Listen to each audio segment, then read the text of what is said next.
is the I what is the ideal way of picking up your baby? The ideal way of doing anything with your child is through functional movement.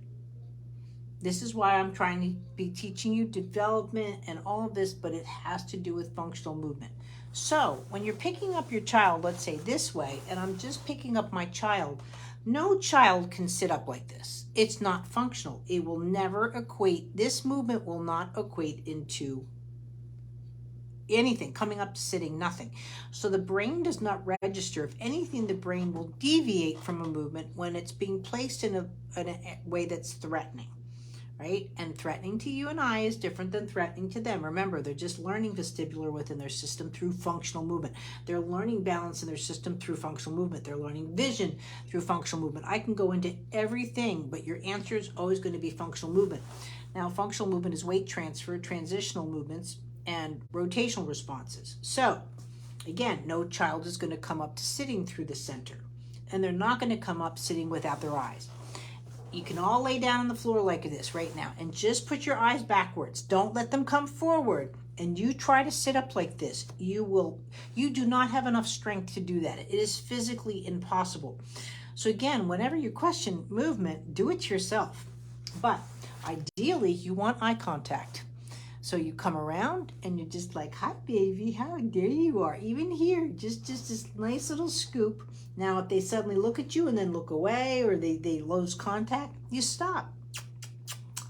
But the second you get it, there you go. And you just bring them right up. You bring them up through the side or through the other side. Now, I do bring babies up through the center when they have serious visual issues. Because if a child has, let's say, just have extreme esotropia or exotropia, meaning their eyes coming in or out, or just the alignment is off, you bring them up to this through the side. They're like a frog in the blender. I bring them up through the center. I get out of their way because they're not going to come into something they can't as well. If I go this way and that way, I'm always available like dancing. But if they come into me, right, it's not going to go anywhere. But I'll bring a baby upright so their vision can stabilize. And so what that looks like from here, again, let's say your baby's a back arch or whatever. This is where, again, you take care. You're going to just slide your hand in underneath. Again, you want that visual contact. You can start seeing their eyes. And you might help them just a little bit. I get it that this is a rubber doll. And then you're going to bring them up and see this would be coming up to sitting, eventually into a side sitting, right? And they're here and they're available.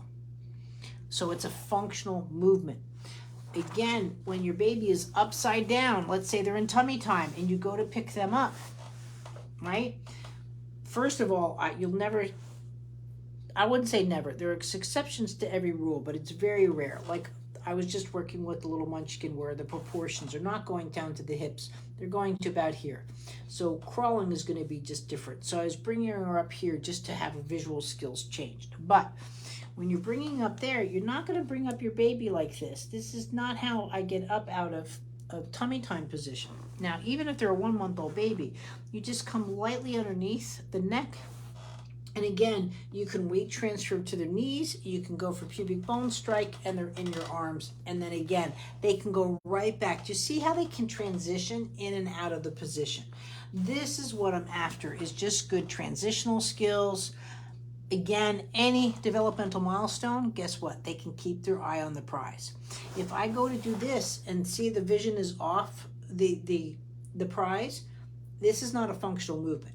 Baby will not go into any position or go out of position where they can't see.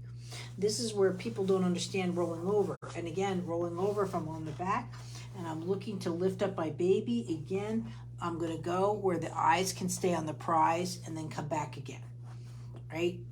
This is not rolling over where they flop or they flop when they take their eye off the prize. I actually had to do a baseball pitching review. I was doing a Zoom with somebody teaching them, and I could just tell right away that the 7-year-old is not going into mature skills because he's taking his eyes off the prize towards the end versus a professional player. Again, I get a professional player's 20s and this child's 7, but why are we letting him do non-functional movement even in baseball? So please don't look at what I'm teaching you as how to avoid special needs.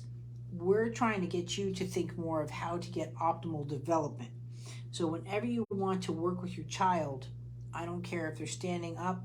I remember one time I was at a concert with my son, and Diane happened to be there. Diane is a woman that comes into vision.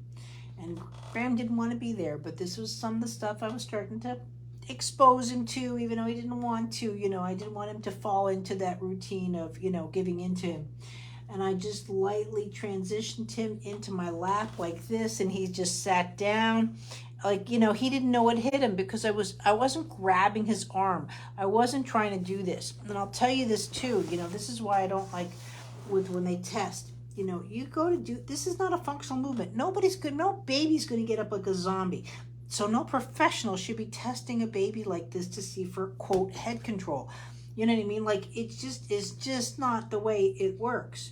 No baby, your grandfather shouldn't be getting up like this. And so, again, these are the skills that you need for daily functional living or movements in your life.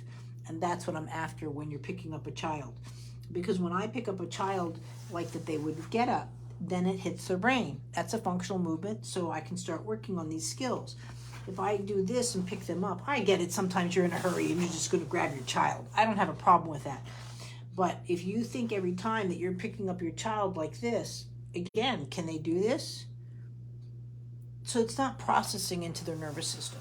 If anything, they might get stiffer or floppier or whatever to avoid being hurt in the situation. I remember working with a larger boy, and the first, literally 3 weeks, it took me touching him. I just said to him, even though he was nonverbal, I said, I'm never going to pick you up. You do not have to, because he associated touch with that lift, and he just panicked. I'm not here to lift you. And then one day he just was like, oh, this is Cezanine. And ever since then, he touches my hands. He knows when Felipe works on him. He gets like he'll do. But if I touch him, like he just knows he's with me. And so, it's pretty cool. But again, the nervous system has to learn from the experience, and that's what you're after for optimal development. But the more and more your child is deviating away from their experiences just in general, we don't need to help them with that deviation, and that's what you have to watch out for. Thanks.